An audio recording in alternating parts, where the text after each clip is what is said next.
Samantala, itong nakakabahala ng mga sasakyang nadidisgrasya sa Skyway.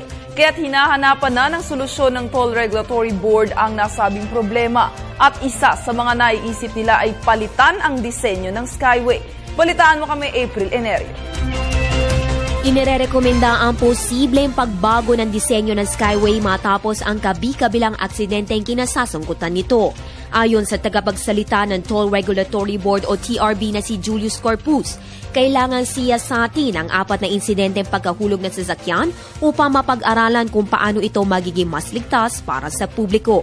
Bagamat pasok ang Skyway sa international standards at may barriers na idinisenyo para rito, kailangan anyang mapaglawig pa ang safety and preventive measures sa naturang tollway para matiyak na hindi na mauulit ang mga ganitong insidente.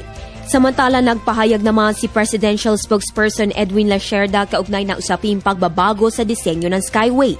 Anya, kailangan lang obserbahan ng mga driver ang speed limit kahit na maluwag ang daloy ng trapiko para makaiwas sa mga aksidente. Nitong linggo lamang, ilang kataong ang sugatan ng mahulog ang isang service shuttle minibus sa boundary ng Parañaque at Taguig City. Siyempre na nakaraang taon kung saan ikinasawi naman ng ilang katao ang pagkakahulog ng pampaseherong bus ng Don Mariano sa Skyway. Para sa Telebisyon ng Bayan, April Enerio.